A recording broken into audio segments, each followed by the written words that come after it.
further ado, I'd like to introduce Edna Engmann, who is the head of transformation at Fidelity Bank. Edna, the mic is yours. Thank you very much. So I know some have had lunch, some haven't had lunch. So I want you to get up, say hi to somebody next to you, smile.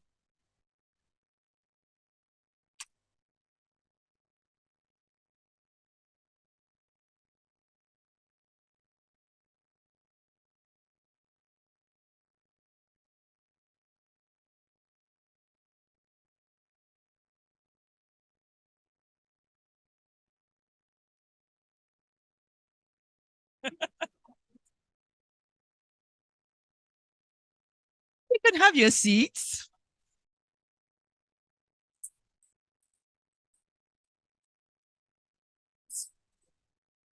Okay, so this afternoon, hi. Nice that you can have your seats. Thank you very much. Hi, madam. Is it Ade? It's Ade.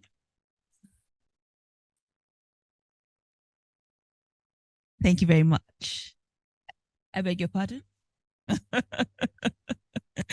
So I think we've heard about leadership today. We've heard about practicality of Agile. We've heard a lot about emotional intelligence. And really, how does it pertain to us here in Africa? In Agile, we are Agile in Africa. We want to talk about the chaos we find ourselves in. And I don't know if the slides are up yet, or it's me who has to put it up. Okay, thank you very much. So as I said, my name is Edna. I've worked with Fidelity for donkey years. And we are going to look at a few challenges we've had after COVID, who are modern customers. And this actually goes for every kind of organization, whether it's a bank, e-commerce, whoever you are, who a modern customer is, what challenges we have here in Africa, what are the opportunities we are going to see here in Africa, because there are loads of opportunities, and how we can move towards business agility, and how we can be creative. And I'll give you a call to action. So when you go, if it's your own business or it's your company, you can change something in your company. Great. Okay. So I don't know about you, but for me, even up to today, if I see somebody coughing, I actually panic. And I ask myself, oh no, COVID is back again. So I think a lot of us are still uncertain about the environment. And at times we're actually scared to go close to people. I saw my friend and she didn't want us to hug because she had a cold. I understood. But years ago, even if you had a cold, you would still hug somebody. So there's so much uncertainty. People are still scared of in person. Actually, when Anna told me this was in person, I thought twice. Yeah, and I'm sure some of you also did the same and thought, why couldn't it have been remote or hybrid? Okay. And I think in Africa, we are seeing a lot of high inflation. And I think it's the world at large. We are seeing a lot of high inflation. We are seeing funding closing up for all of us. Thank you for the music. Although I like to think in my private life, this is not the time for music. Thank you very much. And so things don't look that great for the whole world. They don't look that great. And people are beginning to wonder how are organizations going to make it if we continue to work the way we were working pre-COVID. Now, our customer is also changing. You know, today's customer, now everybody knows, you know, and they are really informed. So you can't just give them anything wishy-washy and go away with it, because they will even come to you. And what we even see in the banking industry is they keep their mouths shut and they just don't operate their account. And I think we see that with the shops too. People just don't go to your shop anymore. So you're seeing a lot of people also wanting you to talk to them via social media, because we are very social now and we want to see a lot via social media. And Well, now we can search anywhere. So I can compare what is you're selling to me here in Africa to what I could get in Europe or anywhere in the world. So we have all become very international. The world has finally become small. And I remember when the World War began, that's the beginning of my career. So I don't even say when. I used to do that. And I wondered how we could become small, but we really have become smaller. So we are. And I think for a lot of organizations and industries, we are seeing a lot of difference in our employees also. We're seeing a lot of difference in our employees where now, if you can't give me my right career path, goodbye. I'm not loyal to you. I want to know what I get from it.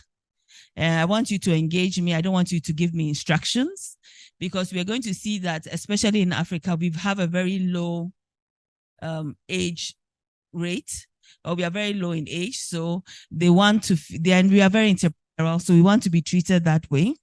And want to collaborate and have open communication and frank discussions with you. So I remember he said he was in the public sector. And in the public sector, I would have been do this, do that, and that's it. And it's not just the public sector. A lot of us are bureaucratic, but today's employee is not that way. So we are seeing that there's a lot of change happening. You know, the modern workplace has changed. First, we were very task oriented. We were very, what is the department's efficiency? But now we are looking at processes, not just per department, but we are looking at it across every organization to ensure that your process flows from one place to the other and is seamless. And if you can even achieve straight through processing, that's what most organizations are looking at. Now, customers, we can't belittle our customers. They are setting the pace for us. They are telling us what they want. And I remember banking in the time, we will tell you what product you need. Now the customer is telling us that if you don't need a product, I'll go to a fintech or I'll go to another organization. And we are seeing that in most of our companies or younger companies, we are seeing a lot more collaboration. So we'll break it out down on how we can do that in the bureaucratic, because we have that a lot here in Africa. So I think when I started my Agile journey, which is I think 5 years ago, so I'm very young, younger than a lot of you older ones. It was a daunting task because I'm in a bureaucratic setting. And how do we start to transform, and how do we try to look at things from the Agile perspective? So we started with little groups. And so you normally start with little groups. So it's not as daunting as we think, but we'll go into all of that. So as you start and it becomes daunting, you have to realize that you have to become flexible and adaptable for the organization today. And I guess most of you use either Samsung, I don't want to say iPhone, or, but we are seeing all the time they're coming up with new features because they are being flexible. They're adapting to what we are asking them to do. And we are seeing that even with all other services that are using some form of an app. So for your modern workplace, you have to change from thinking you know what your customer needs and understanding what your customer needs. So we'll come to the point where we'll talk about for an organization, you should start looking at a voice of customer strategy so that you can really understand and meet today's chaotic world.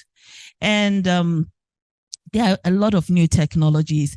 I remember, I think, one of the gentlemen here who was talking about the fact that Agile has become very rife now because of technology.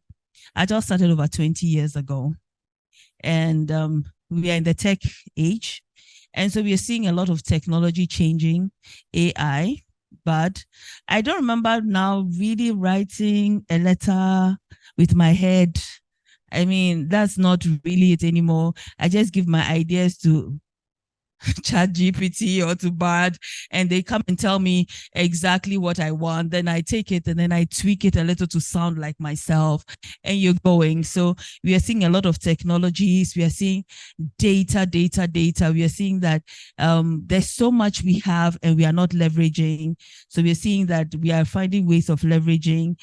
Most organizations are seeing how they can use the cloud, leverage the cloud to reduce costs in how they manage their organizations and platforms. I mean, e-commerce and all that has really grown. So we are seeing that technologies are there. And in the midst of all of that, there's a lot of social engineering. There's so much social engineering. So we also have to look at how we ensure that we have the right cybersecurity principles for us. Unfortunately, this page doesn't look so good. But yes, Africa challenges. Our climate has changed. It's raining very heavily in October. It never was that way. But I know in the US, at the point in time, it was very hot and it was even colder in Ghana than in the US. So that means it's changing for everybody. We all are going through a financial crisis. We have health challenges. We have water challenges. We have urbanization challenges.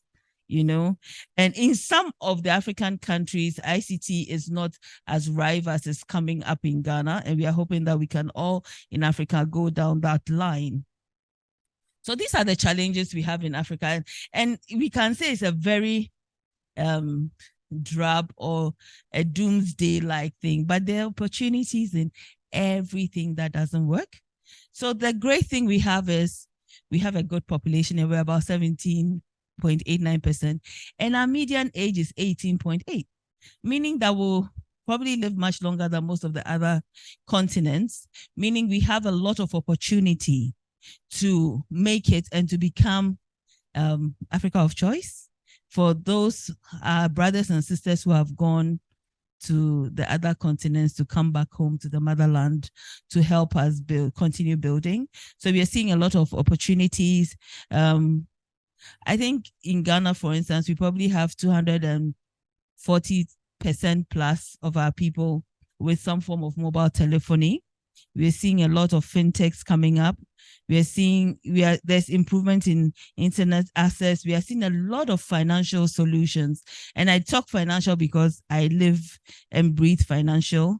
And it's very nice to say women like ourselves have gone a lot into e-commerce. So that's also really thriving here. There's a lot to do in tourism, hospitality. So there are lots of opportunities. And I tend to talk to a lot of young people on their careers and stuff.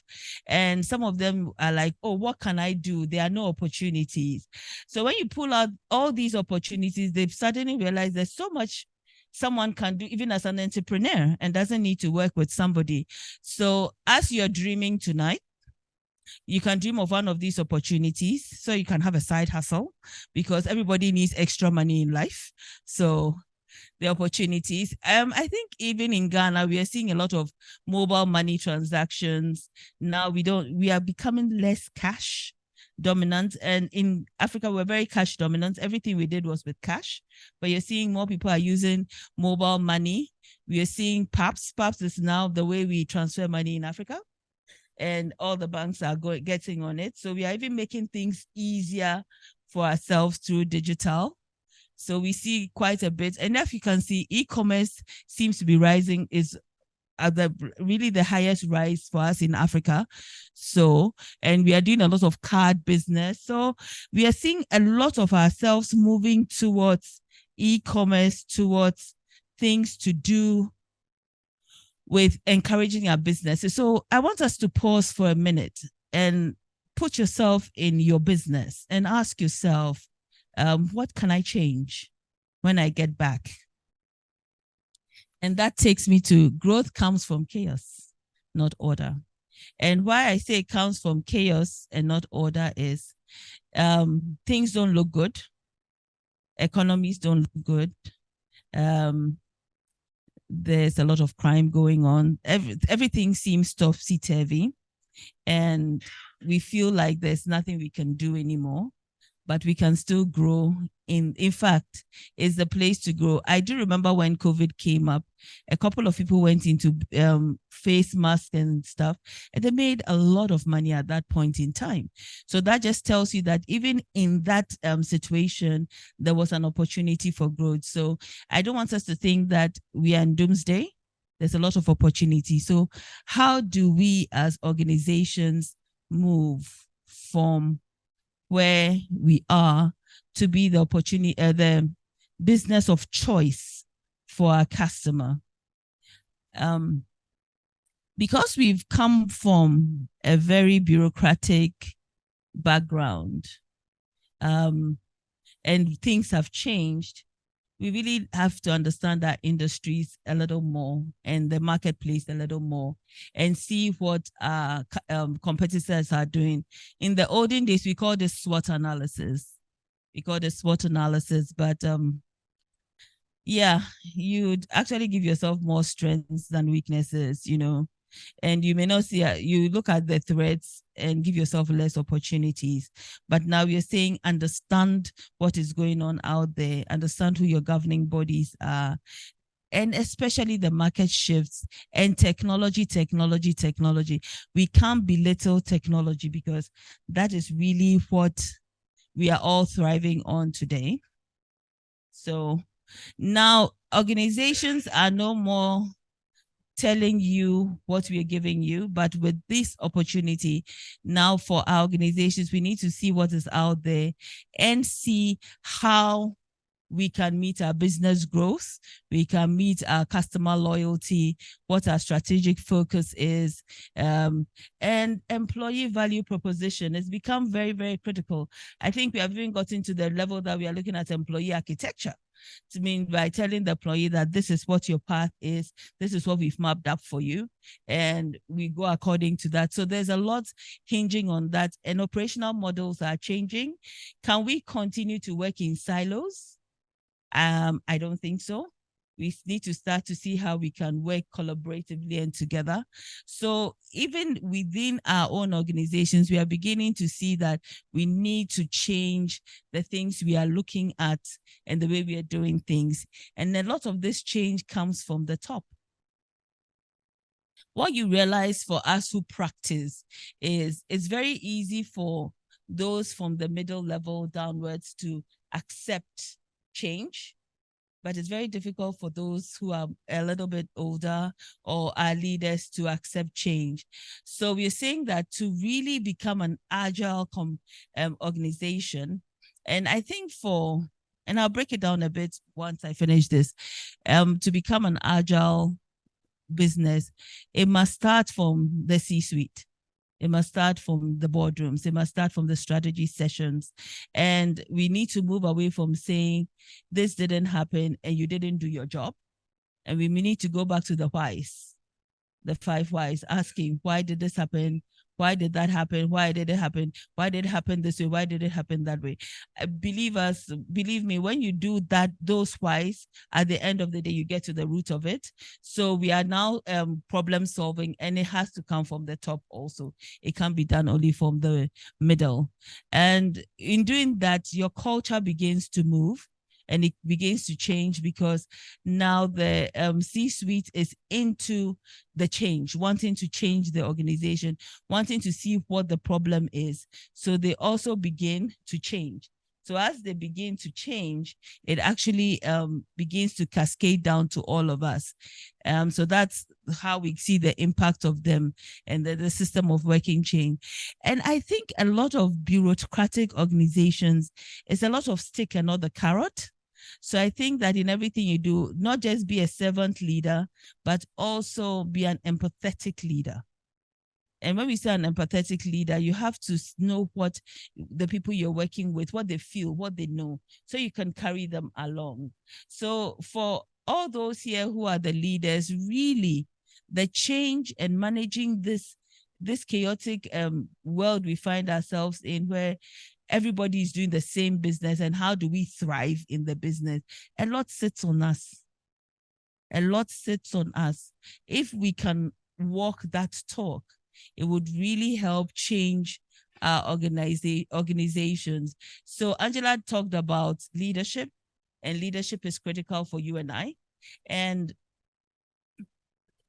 it's very interesting, but most of our, and excuse me to say, African leaders, we do what I say and not what I do. But that era too is changing. And for you to become a more agile organization, the change also comes from you, the leader, and you carrying the people. Okay. So what are some of the enablers? We talked about infusing agile, doing things in iterations, breaking silos. So we talk about all those basic things and promoting a lot of customer centricity. So I'll give before I talk about the power of creative. Okay, maybe I should talk about that before to go on this day. So how do we become creative? I think a lot of so one, before I said that, you say we are bureaucratic. So how do we break that bureaucracy? I did say that you start small. Another thing is, as organizations, we can do bimodal. So let's do a session of us employees working on the building business to the next level, and then a section of our employees running a day. You're like a plane already in flight, and you can't land to change. So as the pilot is steering the pilot, some are the plane, some are changing the tie, some are doing other things just to keep it going, so we can do a bimodal. So in doing the bimodal, more often than not, you see them forming a lot of cross-functional teams. They work collaboratively, and what you do in these teams is come up with the tasks you've been given. You break it down into pieces, like we've been told, into iterations or into smaller tranches. And one thing we do is, when you come up with what you want to do, we really query you.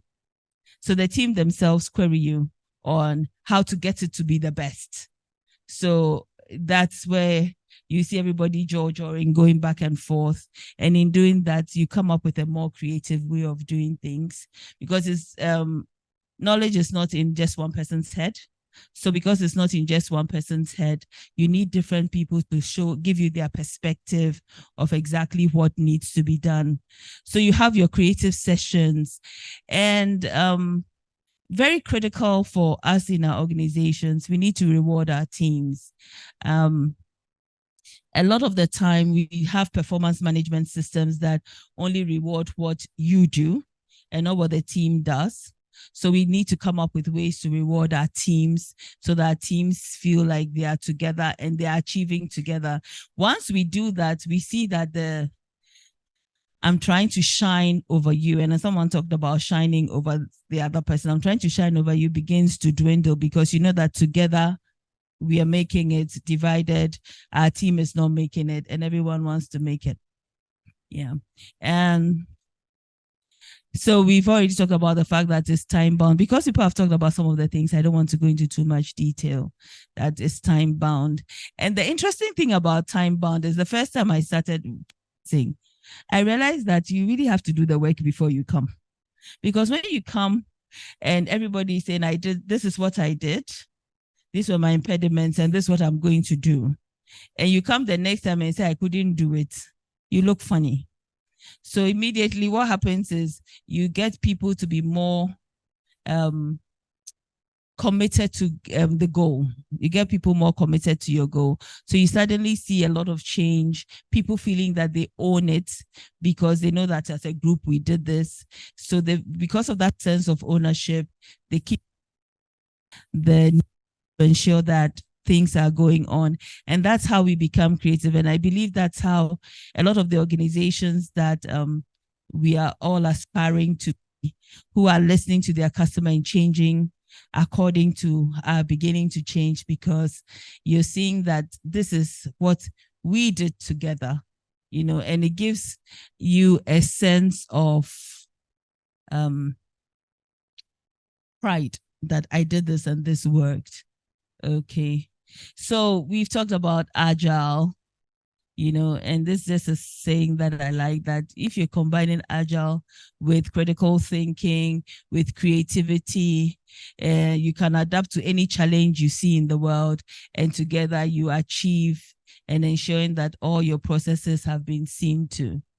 But the reality is that agile has a lot of challenges.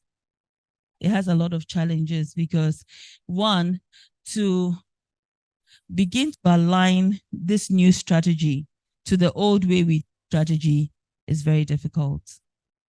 It's not that simple because there's something we call definition of done. And a lot of people even find it difficult to know what their definition of done is. And we are not also very used to, especially in Africa, to know what our end product should really look like. So building it backwards, it can be very challenging. And I think it's not just for Africa, it may be for everybody. Knowing what your final goal is can be difficult. So that's a challenge for business agility. And getting the right resources. What you see when you're running a bimodal is most department heads, we don't like to release people that are good to go and do the bimodal because we want the run to work. We still want build to work, and it becomes a fight of resources. So how to get them going? Those are challenges we go with. And really changing the status quo it's a big challenge. It's a huge challenge. Even changing the way you report to somebody is a huge challenge. So these are some of the challenges we also would face, but you have to, as an organization, make up your mind that you want to be the best. So to be the best, how do you achieve it? And how do you achieve being the best is setting your face like a flint and overcoming the hurdles that you have when it comes to the challenges we have with Agile. But then there are really, really good successes too. So when we look at the success stories, I mean, Apple is a success story, Samsung is a success story, Amazon is a success story, YouTube, there are so many success stories, and we like to talk about them and we want to be part of them. And apart from that, a lot more of their employees are happier. So we see that in well, there's a brain drain to Canada. I won't talk about that one.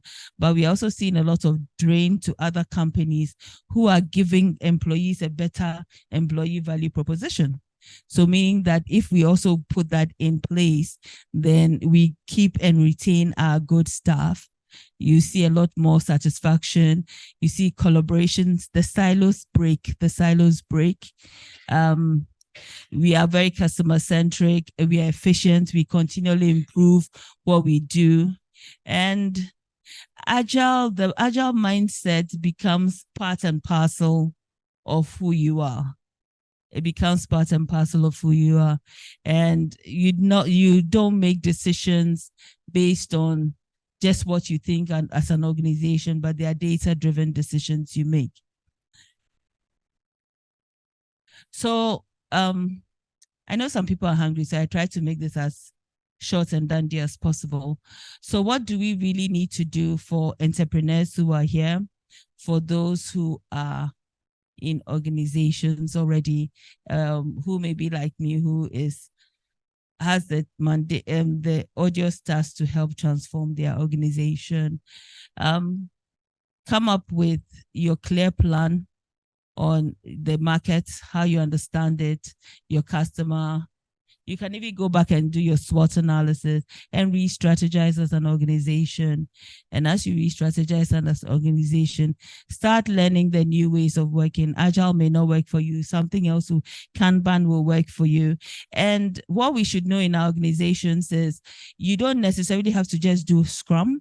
You don't necessarily have to just do Kanban. You don't necessarily have to do just Agile. So in our experience, what we did was, when we were coming up with new products, we did Scrum. So we had a Scrum studio. And now we are calling it an innovation hub. And we run innovation challenges. Then when it comes to the day-to-day work, right, we kind of leverage some form of Kanban where we have the boards. So everybody knows the tasks people are doing. And so once we meet, you go through your task, you tell us where you are.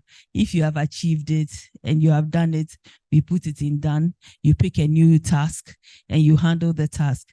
The interesting thing you see when we start to do these things in our organization is, let's say we are a group of salespeople and I'm facing a challenge with somebody. Once we are discussing it in the group, somebody may have faced the same challenge and will show me how to do it. So I don't need to reinvent the wheel. So it makes us more productive in our organizations. So you don't need to, one jacket doesn't fit every aspect of your organization. So you're also, in your re-strategizing, have to understand your organization and which part will fit your organization. So once you know that, then you can practice it. We do a lot of test and learns. You do a lot of test and learns. Years ago, I used to build branches and I was learning from bigger organizations. And I realized they even had simulation labs where they'll test it and test how you walk through the branch and how you see to the customer interfaces with all the people in. So if you can't even in Ghana, you can on paper build a 3D, do the walkthrough, ensure that you are hearing how your customer wants to interact with you. So do lots of test and learn. When you even come up with products, come up with your focus group. You can use some people from your organization, some of your customers, look at the very loud ones and also the very loyal ones to you. Use them, hear what they have to say, tweak it, keep on tweaking it and get it right for them. And let's break the silos in our organizations. So let's start looking at how we can work as cross-functional teams. So for us currently, there's no major project that we don't have a cross-functional team. I mean, it's not and even with that, we still think we have silos, a lot of silos. So all I'm saying is that even whilst you're doing it, the silos, they just don't vanish, but you have to keep working at it. And it's sad sometimes because when you even do it as a cross-functional team, someone quickly goes say, I did it, because probably the organizations have not gotten to the level of improving their performance management. So as organizations, you have to now look at your performance management system. I know in most of them, we are very goal-driven. We always want to ensure that we have met our goals, but it's not about the individual goal in an agile organization. It's about the group, and it's about the process that you're doing. It's about the task that you have to do. So it's no more about the individual. So we have to also look at that critically and begin to reward the groups. One thing you also realize that as you have a lot of cross-functional teams, to ensure that they work well together, they should have a lot of playtime. A lot of playtime. And when I say a lot of playtime, I mean they should have bonding sessions out of work. Because what you realize is that as you bond, you work better together. And so you have to start bringing that into your organizations where you're doing maybe some Friday night, or, before COVID, we used to like wache. I know most companies used to do that. You see a group of people eating wache, kenke, group eating. I know a lot of it stopped through COVID and a lot have not resumed after COVID. But those are ways to, run for the fish head or, and it just brings camaraderie and it's good for your teams to bond together. And the mindset. That's the most difficult one. And I know it's very difficult to change mindset. We've had a lot of arguments around that. But I think once we begin to move from the C-suite, as this is the direction the organization has to go through, or from you as the entrepreneur, this is how I want my company to go through. The people who work with you begin to change their mindsets, because they know that if you don't change your mindset to follow what is being done, you'll be left out of it. So that's also very critical. So when you go to your areas of business, this is just my short takeaway for you to do. And know that for chaos is part of life. It really is part of life. And when I was putting this together, I thought about the policeman in Ghana. I don't know about the other countries, so I can use Ghana because you're on our land. So I thought about the policeman in Ghana, and I looked at the junctions, or where we could have probably had a traffic light or not had a traffic light. And when the traffic lights are not working, whether you are educated, you are not educated, everything flies out of the head, and we all want to move at the same time. So what we have is we are at a junction and it's chock-a-block. Who agrees with me?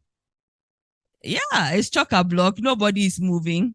And then our ladylike and gentleman-like habits go away, and we begin to insult, because we are all frustrated and people are shouting. Then the policeman walks in and he looks at all that chaos and he says, you stop, you stop, you stop, you go, you go, you go. So that one person, and he's using an agile methodology to do it. That's the interesting thing. We do agile as our day-to-day lives and we don't even realize it, because all he's doing is he's taking one person. Now you can pass. The next person you can pass. The next person you can go. The next person you can go. And suddenly what do we have? Order. And that is how even your organization is. We can have the organization where you have so many different projects you want to do. And at times when you have so many projects you want to do, you know which one to do first. But it takes a C-suite leadership team to sit and say we have to do 1,000 things. But let us prioritize. We do this one, we achieve. We do this one, we achieve. We do this one, we achieve. And what have we done? Instead of being chaotic about 1,000 and everybody running, I'm doing this, I'm doing that, I'm doing that. And normally when you do that, you don't even get any results at the end of the day. But once you have it right and you're thinking in the agile way, you begin to put everything in order, and suddenly your organization is the organization everyone wants to work with, wants to do business with, wants to be like, because you put order, strategy, and the agile way of going about things into you want in your organization. Thank you very much.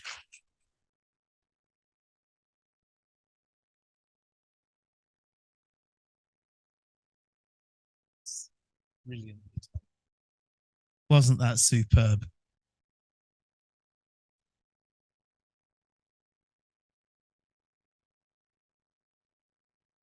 So the thing that really struck me, a couple of things. Growth out of chaos.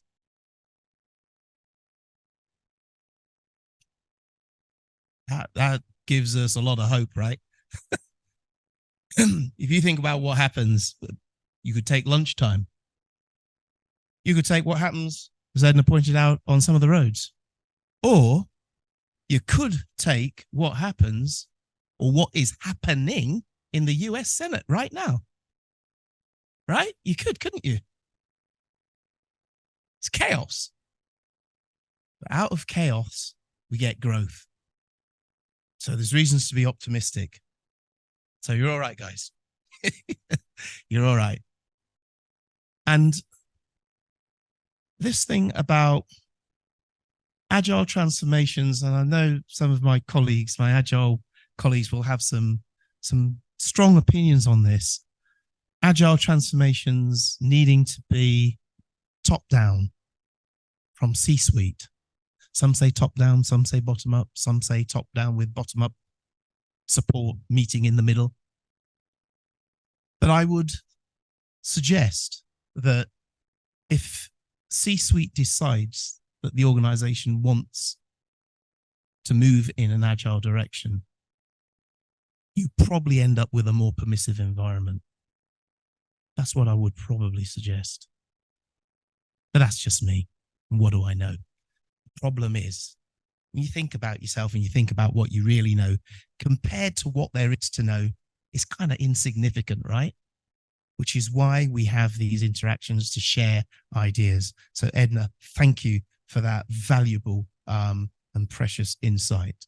So you know the drill, folks.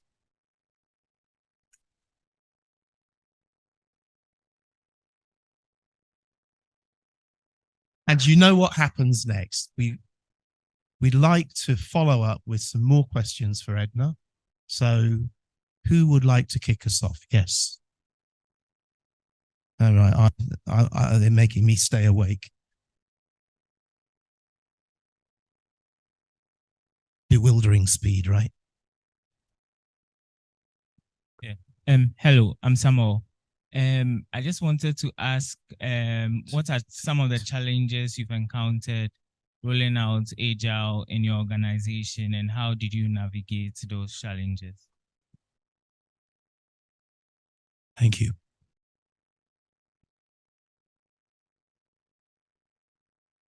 That's a really great question because I still have challenges. So challenges is part of the day to day. I think some of the major challenges we've had is us changing, the human beings wanting to the change.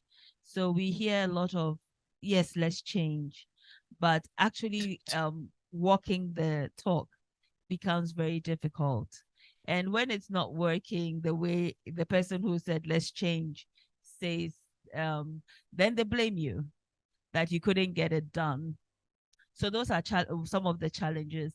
So I have found myself as a woman, and thank God I'm a woman, because God gives us the way to gives us something extra you don't have. So I can lobby you. So I use my God-given woman abilities to work and worm my way into the hearts of my C-suite and to anybody I work with. And before they realize, they want to actually do what we are doing. So it's a skill, and I don't know how to teach you that skill because, you know, I don't think God wanted you to have it, but those are challenges. Those are challenges we actually face. So, and you have to be a servant leader. I don't tell people to do something. I do it with them. So we do it together. And by the time we are done, you feel like you've also done it. So it makes you want to do more.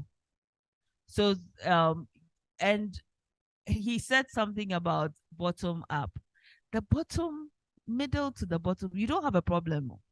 They are hungry for change because they are younger and they want to make a mark, because on the Maslow's hierarchy, they are at that point of making a mark. But the person who is already at the top, look, I've self-actualized. It's not now before I'm coming to do certain things. So you have to have a way of interacting with them and making your proposition, you know, valuable enough to them to walk the talk with you. Does that help you? Excellent answer. Thank you. Got a question over here. Okay, thank you very much. My name is Prosper Amera Mukwando. I work with the World Energy Council Future Energy Leaders. One of the things that you said that struck me was breaking the silos. Not only do I observe silos in some organizations, but the whole country, we work in silos. From one ministry to the other. And it is great, as you indicated, that look, let's focus on the group goal instead of the individual goal. But the challenge is, which I would be happy if you could help with a recommendation or a solution, is the way we appraise people within the group and the way we adjourn people as the best worker of the year or the month. And within the system that we also operate, people feel good, not for monopoly of knowledge, but monopoly of information. So I'm in my corner and keeping the information. From your experience, how do we break the silos, not only in delivering the task, but also in appraising people and keeping them motivated? Thank you very much. Thank you. That's a very heavy question. And let me try to answer that. Okay. So I do agree with you. And interestingly, I have an HR background. So most of performance management systems are KPI driven. And KPI driven means that we always look at the individual. We need to start relooking at our performance management systems and begin to add the teams and the groups. Because as an organization, that is the fundamental why, right? We are the way we are. So we need to deal with that basic thing. And it's a very difficult thing to deal with because it's something that we have all used for eons of years. Probably my father used it when he was working. My father is not a young man. And I'm way younger than him, and we are still using a lot of this. So what your organizations can do is, we need to start to test the newer way of performance management. So not to change it across the organization.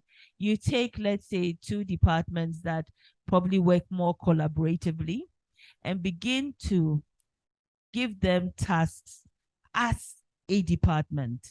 So once you give them a task as a department, you are going to measure them by that task as a department. Once we begin to see that we are being measured as one department and not as individuals, we will, as human beings, how we adapt so easily, we'll begin to adapt to that, because we realize that if we continue to do things as ourselves, we don't get any reward from it. So the reward system must change. Another thing that must change in our departments and for our leaders is, we hardly even say thank you to our subordinates. We hardly do that. I tend to say thank you to everybody after a work stream meeting. And at times people look at me like, why?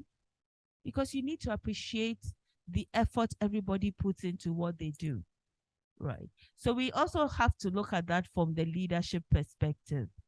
Now, if we begin to thank each other and we begin to see that, oh, we are all in this together, the group that you are now seeing as a separate group and you are looking at them performing, they know that they are one, they will work together. You see, it's only change, drastic change, that will change our mentality in this our country and in this world that we live inside. Are you okay, sir? That is completely on it. Here comes a boss. Edna, I've got 2 questions for you. Thank you for your presentation.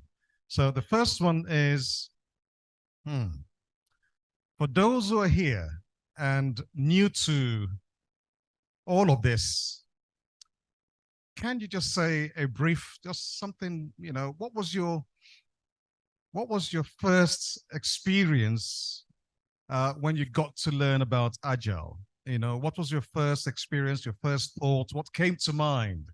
And did it challenge you? Was it scary? What was it? I mean, what came to mind? You work in a traditional organization and you got introduced to all of this stuff years ago. So what was the first thing that came to mind when you started learning about this? And then my second question is, what's been your biggest challenge on this journey? Thank you, Nana. So for those who don't know, Nana was my coach. So my coach can now go back to ask me if what he taught me from day one actually worked or not. So I think in all fairness, when I was introduced to Agile, I was like, wow, that's I actually kind of do something similar because I'm a go-getter. I don't believe that a man can do something much better than I can. And I don't believe another woman can also do something much better than I can. I believe that we all have so much inside of us and we don't tap into it. So I believe I can tap into everything. So I said, I kind of have been doing this thing, but in the crude way, you know. And it was more of a survival. I think Angela did say something that we women, we do 150%. At times, we do 200% because you do so much to be heard in the organizations. So I was like, oh, I've been trying to do this, but I wasn't doing it the right way. So I embraced the right way. I even laughed and told Nana, he used to call me Papa. That for this woman. No, I'll pass it and I've gotten my solution. But now I do it the right way. I do it the right way and get the solution. What has been my greatest challenge? It will be interesting to tell you is how I put living an agile lifestyle. And I would explain why I said that. I have so many tasks I do. I work in church. I work on committees in church. In my free time, I talk to young ladies. I explain we call it 9 to 5, 7 to whatever time job. I have aging parents, I have family. How do I manage all of that and don't break down? So I started putting even what I do as a daily life into tasks. And when I began to do that, it was really tough because it's like you want to do everything at the same time, but you can't.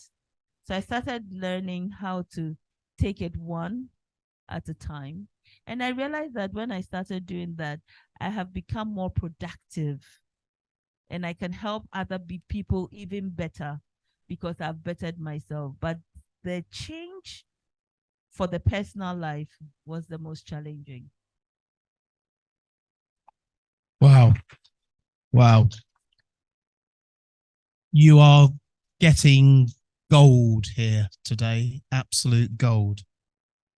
Have we got any more? Take one more question for Edna. I think you've blown them away.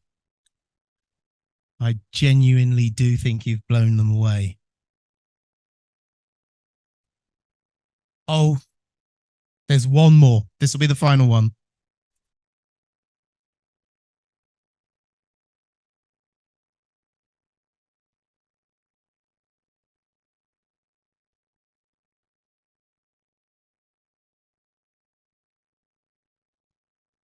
Have this one. Oh, it's working? Yeah. Okay. Thank you. In your presentation, you rightly mentioned that Ghana is somewhat ahead of some African countries when it comes to agile, digitization, and things like that. And I'm thinking, what would be your strategy? What would be the way that you would bring agile into a new setting? I mean, to convince people to accept, because I know accepting things like that, as you rightly say, you're still having challenges. So imagine going into a new territory. What would be your skill set or strategy that you would use to be able to roll this into a new setting? Thank you. Thank you for your question. I think, I won't say I think, to go into any organization to roll in agile, I'll do the thing I normally do, a first principles person. I would spend time understanding the organization, understanding how the organization works.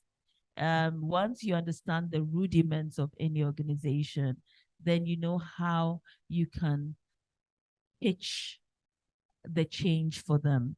I think in the past, what we have seen with a lot of people or change managers going into organizations is they come with what they know. And it normally does not fit into the organization. So understand the organization, begin to let them feel that you're part of them. So once you work with them for a while, you're not telling them, Jay, do this. You're just with them, understanding, interacting with a lot of people. You understand the organization. Then you now can look at where the challenges are and begin to give them solutions for the challenge. As they are accepting of the solutions for the challenge, then you hit them that. So have you tried Agile? Have you tried Scrum? Have you tried Kanban? Have you tried this? This is what I have done. This site has worked for me. I'm available to help you get there. And so we can all enjoy the proposition or the satisfaction of our organization being what we want it to be. So that will be my strategy. And that should be everyone else's.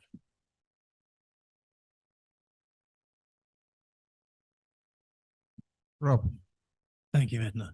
Nana, you're back. just one more. Just one more. Please, can I overrule you? You wish. I tried, eh? I tried. Edna, in our cultural context in Africa, where we have yes, sir, no, sir, yes, ma, no, ma, we have a very highly bureaucratic command and control in our cultural context. And I think everyone here can relate to that. We have organizations that haven't really evolved that much in terms of their culture. Do you see a conflict between the adoption of agile practices and processes or strategies and the organizational culture? Difficult question, Coach, but I'm going to try. So with our culture, there is an issue with us accepting the agile principles because you're looking at your task, you're not looking at paperwork. And we like a lot of paperwork. You're looking at achieving something in iterations, and we want to see the end product before we know that it is working. But although we are that way, the best way to go around the culture is to always use a small group.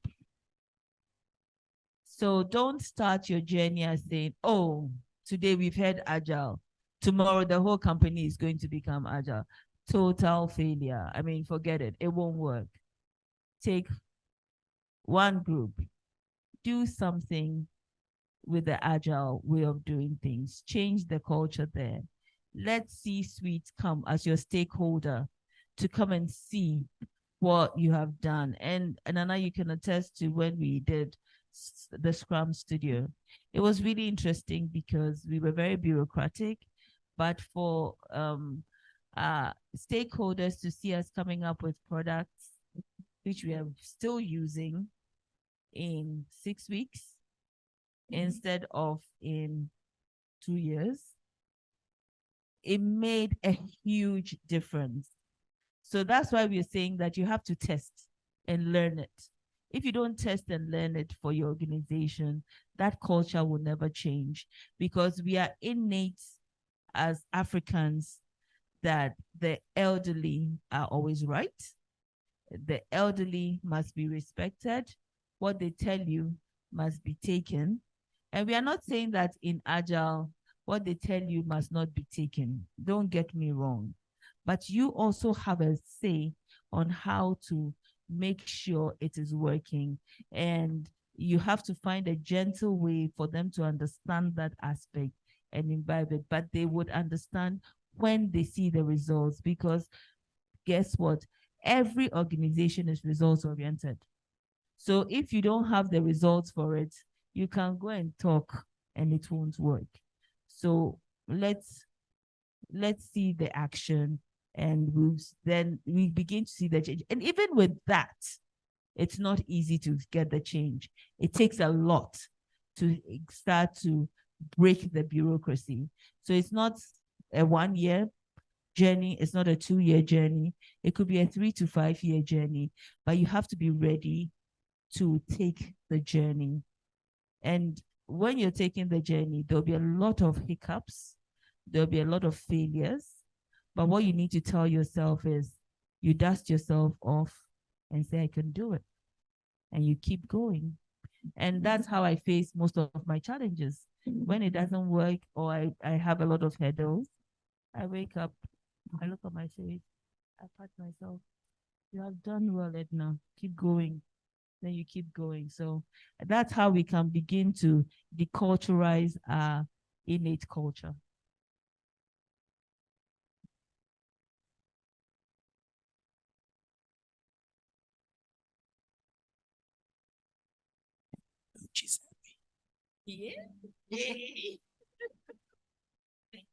Thank you so much, Edna.